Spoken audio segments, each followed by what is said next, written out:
Assalamu alaikum everyone. Sorry, mic is not working at the moment. So I hope you can all hear me. Yeah, that's what I was saying. Can you all hear me? Yeah. अस्सलाम वालेकुम, मेरा नाम है ज़िशान महमूद और आज से हम जो वीडियो सीरीज़ शुरू कर रहे हैं ये है मेरे गुज़श्ता सफ़रनामे के बारे में जो मैंने लाहौर से इस्तांबुल का सफ़र किया और मेरा इस्तांबुल में स्टे तकरीबन 2 मंथ का था। मैंने और मेरे दोस्त आसिफ ने प्लान किया था कि चलो इस्तांबुल चलते हैं और उसे एक्सप्लोर करते हैं।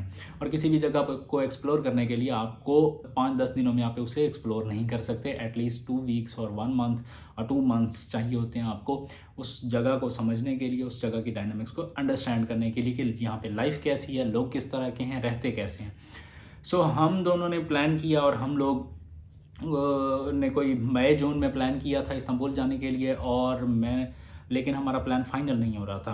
तो हमारे एक दोस्त हैं अर्जिश जो कि अक्टूबर में टैक्स सबमिट करवा रहे थे इस्तांबुल में, तो हमने उन्हें कांटेक्ट किया कि भाई हम भी इसमें आ रहे हैं। प्लान फाइनल किया और उसके बाद उन्होंने हमें को एक वीज़ा एजेंट बताया था जिसे हमने अपने डॉक्यूमेंट्स भेजे और उसके बाद हमने अपना वीज़ा लिया। आसिफ मुझसे कुछ दिन पहले चला गया था दुबई क्योंकि उनकी एक कॉन्फ्रेंस थी दुबई में। मैंने 25 को जाना था तो मेरी फ़्लाइट थी कराची से। मैं लाहौर में रहता हूँ, फ़्लाइट मेरी कराची से थी। तो पहला प्लान ये था कि शायद मैं फ़्लाइट बुक करवा के कराची चला जाऊँ। फिर मुझे ख्याल आया कि यार मैं अगर 1-2 महीने वहाँ रहूँगा तो मुझे अपने पेरेंट्स से मिल के जाना चाहिए। मेरे पेरेंट्स रहीमियार ख़ान में रहते हैं। तो मैं लाहौर से निकला, अपनी पैकिंग की, लाहौर से निकला और फिर मैं रहीमियार ख़ान चला गया। एक दिन मैंने वहाँ पे स्टे किया अपने पेरेंट्स के साथ, अपनी गाड़ी वहाँ खड़ी की, डेवो पकड़ी रहीमियार ख़ान से और मैं कराची के लिए निकल गया। 25 अक्टूबर 2021 को सुबह 7 बजे मैं कराची डेवो टर्मिनल पे पहुंचा और 7-7:30 बजे का टाइम था। तो उसके बाद जो है मैं सीधा एयरपोर्ट चला गया, जिन्ना इंटरनेशनल एयरपोर्ट। और ये वो जगह है जहाँ पे मेरे साथ पहला स्कैम हुआ। स्कैम कुछ इस तरह से हुआ कि अब मैं जा रहा था आउट ऑफ कंट्री और ये मेरा फर्स्ट एक्सपीरियंस था। मेरे पास सिर्फ $500 थे। आई वांटेड कि मेरे पास यार कुछ लोकल करेंसी भी होनी चाहिए, टर्किश लीरा भी मैं साथ ले जाऊँ।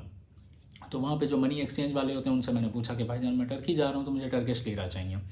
तो उन्होंने कहा कि 23 रुपये का रेट चल रहा है। अब मुझे मार्केट के रेट का भी कोई आइडिया नहीं, कुछ भी नहीं। मैंने कहा ठीक है मुझे 1000-2000 दे दें। तो उन्होंने कहा भाईजान 1000-2000 से क्या होगा, 5000 तो लेके जाएँ।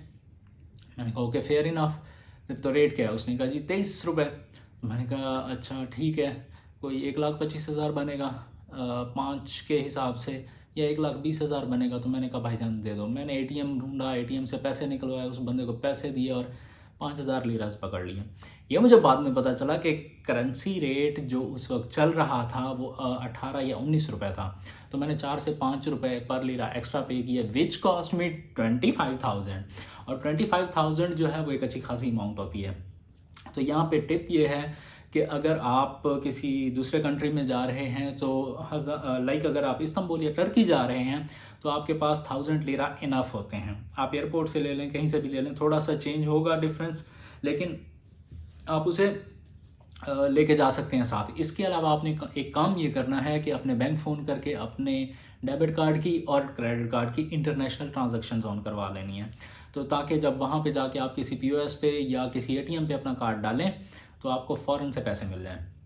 वो करंट कन्वर्जन रेट पे होते हैं जो कि बाद में 12 रुपये हो गए और हमें बड़ी खुशी हुई कि ऑल्दो नहीं होनी चाहिए, लेकिन हमें बहुत खुशी हुई कि जो लीरा हम 18-20 रुपये में बाई कर रहे थे अब वो हमें 12 रुपये का मिल रहा है।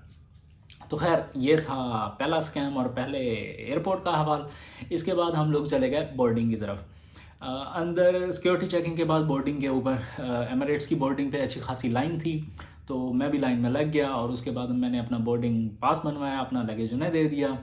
बोर्डिंग पास के बाद मैं चला गया इमिग्रेशन काउंटर। तो इमिग्रेशन काउंटर से फारिग होने के बाद सीधा गए हम लोग लाउंज में, और लाउंज में जाके हम लोग अब फ़्लाइट का वेट कर रहे हैं। वो बोर्डिंग प्रोसेस स्टार्ट हो चुका था। 20 मिनट रहते थे फ़्लाइट के टेक ऑफ होने में या 25 मिनट। मैंने वहाँ पे एक पानी की बोतल ली और एक चाय मिली मुझे, वो जो मैंने वहाँ से एक शॉप से बाई की। और उसके बाद वो पहली चीज़ थी, वो नाश्ता था जो मैंने किया। इसके बाद हम लोग कह रहा हूँ, बल्कि बाकी के लोग तो बाद में आएंगे। इसके बाद मैं जहाज़ की तरफ चला गया और हमारा यूँ इस तरह से कराची से हमने टेक ऑफ किया और दुबई की तरफ हमारा सफ़र स्टार्ट हुआ। ये कोई 1.25 घंटे का सफ़र था। बड़ी अच्छी सर्विस थी एमिरेट्स की, बेस्ट। अगर आप कोई भी चीज़ मेरा मानना ये है कि अगर आप कोई भी चीज़ फर्स्ट टाइम एक्सपीरियंस करते हैं तो go for the best service, क्योंकि जब दूसरी दफ़ा या तीसरी दफ़ा आप कोई और सर्विस ट्राई करेंगे तो एटलीस्ट आपका एक स्टैंडर्ड सेट होगा कि उससे नीचे होगी तो वो आपको अंदाज़ा हो जाएगा कि ये बुरी है, और उससे बेटर होगी तो आपको अंदाज़ा हो जाएगा कि अच्छी है। दुबई एयरपोर्ट पहुंचने के बाद वहाँ पे एमिरेट्स का एक नुमाइंदा था, उसने कहा कि जी जिसने टर्की वाले जो लोग हैं वो इधर साइड पे रुक जाएं।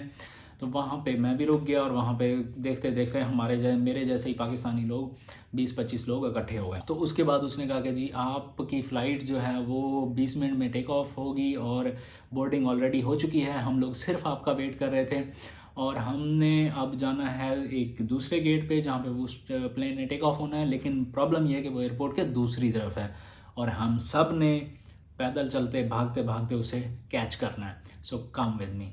तो इसके बाद हम सारे 20-25 लोग बस तेज़ी से चलते चलते अपने गेट की तरफ रवाना हो गए और अब हम चलते जा रहे हैं और हम लोगों को कोई 15 मिनट लगे इस गेट से उस गेट तक पहुंचने में, और उसके बाद हम दोबारा एमिरेट्स की फ़्लाइट्स में आ गए और ये फ़्लाइट हमने दुबई से टेक ऑफ़ किया कोई 2-2:30 बजे के आसपास, और उसके बाद हमने कोई 6:30 बजे के आसपास जो है इस्तांबुल लैंड किया। अब इस्तांबुल में लैंड करने के बाद जब मैं जहाँ से बाहर आया तो अब था कि भाई सामान ले लें। सामान लेने के लिए अब जब लगेज बे की तरफ वो गए तो वहाँ पे जो इन्फॉर्मेशन आ रही थी स्क्रीन्स पे वो देखने के बाद पता चला कि वो भी अच्छा खासा दूर है। तो कोई 20 मिनट के आसपास लगे। इस्तांबुल एयरपोर्ट भी बहुत बड़ा एयरपोर्ट है और 20 मिनट के आसपास लगे वहाँ तक पहुँचने में। मैं आपको इस्तांबुल एयरपोर्ट के बारे में डिटेल्स बताऊँगा क्योंकि मैंने वहाँ पर पूरा एक दिन स्पेंड किया है, क्योंकि मेरी एक फ़्लाइट मिस हो गई थी। तो हम उसके ऊपर बात करेंगे एंड पे जब मैं वापस पाकिस्तान आ रहा था। तो खैर अब वो 20 मिनट की वॉक करते करते करते करते बस हो गई थी और जहाँ के बड़ी मुश्किल से वो ढूंढा बैग, अपना लगेज ढूंढा और उसके बाद मैं गेट नंबर 2 पे बाहर आया तो एक खातून गाइड जो है हमारा वेट कर रही थी। उसने इजाज़ लैब्स का बोर्ड उठाया हुआ था। इजाज़ लैब्स की तरफ से हम लोग समिट अटेंड करने जा रहे थे। तो फर्स्ट 7 डेज़ जो थे वो ऑर्गेनाइज़ किए थे इजाज़ लैब्स ने। तो मैंने उसे हेलो की कि जी मैंने भी इधर ही जाना है, तो क्या सीन है। तो उसने कहा कि जी बाकी लोग कहाँ हैं। मैंने कहा कौन से बाकी लोग। तो उसने कहा कि भाई तुम लोग तो 30-35 लोग आने वाले थे, तुम तो अकेले हो। मैंने कहा मुझे नहीं पता, आ रहे होंगे, वेट कर लेते हैं। अब हम वेट करना शुरू और वेट करते करते करते करते कोई 30 मिनट गुजर गए और कोई नहीं आया। दैन शी स्टार्टेड वरिंग और मुझे भी ठंड लगना शुरू हो गई थी क्योंकि इस्तांबुल में अक्टूबर के बाद अच्छी खासी सर्दी स्टार्ट हो जाती है और आप थके हुए भी हैं, ट्रैवल करके भी हैं, तो अच्छी खासी ठंड आपको महसूस होती है। तो खैर उसके बाद उसने कुछ फ़ोन किए और पता चला कि बाकी के लोग तो गेट नंबर 13 पे आपका वेट कर रहे हैं। अब बात ये हुई कि भाई अगर गेट नंबर 13 पे जाते हैं तो यहाँ पे कोई आ गया तो उसका क्या होगा। मैंने कहा बीबी चलते हैं, वहाँ पे देखते हैं कितने लोग हैं, कम हुए तो वापस यहाँ आ जाएंगे। उसने कहा भाई ये गेट नंबर 2 है, गेट नंबर 13 कहीं और है, वहाँ जाने के लिए 10 मिनट लगेंगे। और कोई ऑप्शन नहीं था। 10 मिनट पैदल चल के गेट नंबर 13 पे पहुँचे। वहाँ पे कोई 15 से 20 लोग थे। उनसे पूछा बाकी लोग, उन्होंने कहा जी हमें भी नहीं पता। खैर करते कराते कोई 1.5-2 घंटे में हम लोग 30-35 लोग पूरे हो गए। किसी को गेट नंबर 2 से ढूंढा, किसी को 13 से ढूंढा, कोई 15 से मिला। तो अब कहा कि बीबी चलें। तो उसने कहा, मैंने बस वाले को फ़ोन किया, वो आ रहा है। तो भाई 2 घंटे कहाँ था वो। तो उसके बाद हमने कोई 30-40 मिनट बस का वेट किया। फिर बस आई, हम लोग बस में बैठे और फिर हम लोग जाइम यूनिवर्सिटी की तरफ निकल पड़े। Assalamu alaikum everyone. Sorry, mic is not working at the moment. So I hope you can all hear me. Yeah, that's what I was saying. Can you all hear me? Yeah. Sorry, mic is not working at the moment. They are trying to fix it. You come closer. Okay, the plan is now that we're going to university for dinner. It's around 25 kilometers away, 25 kilometers away, and approximately half an hour or 40 minutes, depends on traffic, we're gonna reach there. And this bus will take us back to hotel after dinner, so you can leave your stuff in the bus. Okay?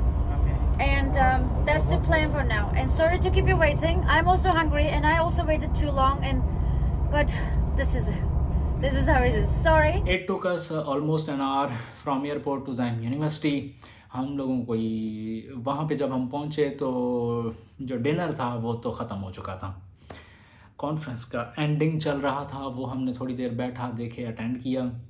उसके बाद उन्होंने कहा जी कि जो लोग अभी आए हैं वो जाके मेस में से खाना खा लें क्योंकि डिनर यहाँ पे फिनिश हो चुका है। तो उसके बाद हम लोग गए यूनिवर्सिटी की मेस की तरफ। वहाँ पे जाके हमने मेस में जो कुछ अवेलेबल था उस वक्त ज़ाहिर है वो खाया, और इसके बाद हम लोग वापस उन्हीं बसेस में होटल की तरफ चले गए।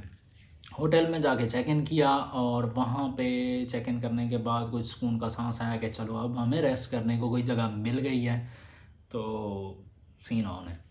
तो इसके बाद नेक्स्ट डे स्टार्ट होता है, और नेक्स्ट डे में क्या हुआ, हमने क्या किया और किस तरह हम लोग बाद में अंतालिया गए, ये सारी चीज़ें मैं आपके साथ शेयर करूँगा नेक्स्ट एपिसोड में।